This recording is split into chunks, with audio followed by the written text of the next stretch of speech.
Donc nous allons accueillir dans un petit moment les élèves du collège Makotevane, que je vous demande d'applaudir.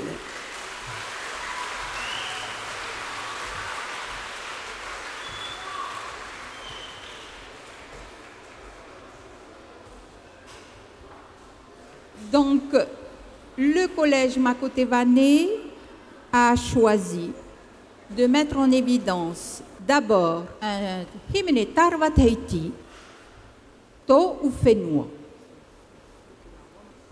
puis un himne Ruau intitulé Te Heva. Voici donc les élèves du collège Makotevane. Traya, Metpewe Wainene Oto, Metpe Wainene, Tea Otora. Yorana e manawa i te ie mahana.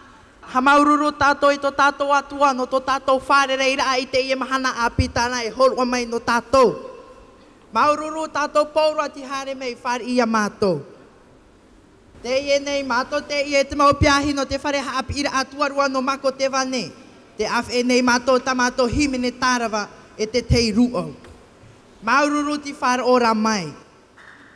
Tēnei rā nā o tau te rira e whaara o mai. Makotevane, mua!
Mahi whare reira e, ama tau tahua e.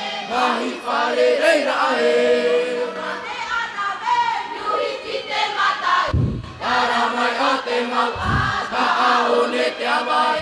Ara iwi atu, i te toa te marau rai. Ana kau kahua, mahi whare reira ahe. Ana kau kahua, mahi whare reira ahe. Ana kau kahua, mahi whare reira ahe. Aruia ke aita, tore au whiowhi te mea e. Noa me hake wahi, nā uera ae. Noa me hake wahi, nā uera ae. Noa me hake wahi, nā uera ae. Aruia ke aita, tore au whiowhi te mea e. Noa me hake wahi, nā uera ae. Nā uera ae. Roa me hake wahi, nā uera ae. Reke piahi tau noa e, pai haki atua roa e. Ape ngā mako te wate, ia tui tomatou ro'o e. Ape ngā mako te wate, ia tui tomatou ro'o e. Ape ngā mako te wate, ia tui tomatou ro'o e.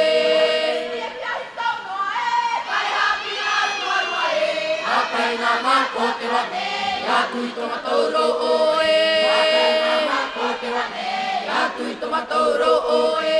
Ape ngā mako te wate, ia tui tomatou ro'o e. Koko me te tatou.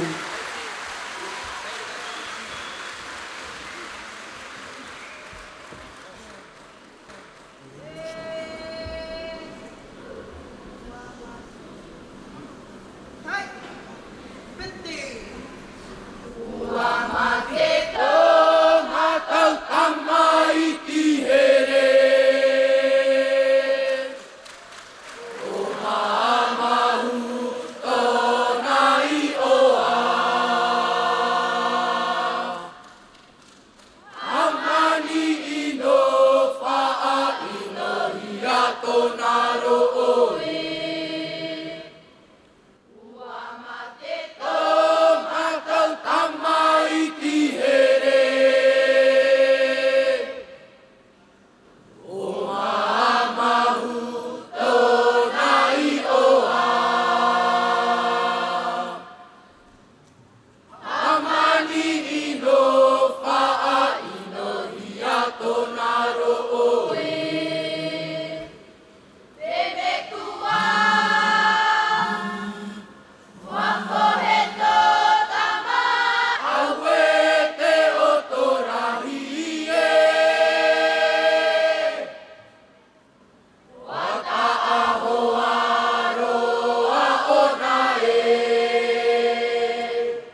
Popo mai te tatou he mo tamari no te whareapira tuarua mako te wane tau noa.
Nous accompagnons nos collégiens vers leur place avec vos applaudissements.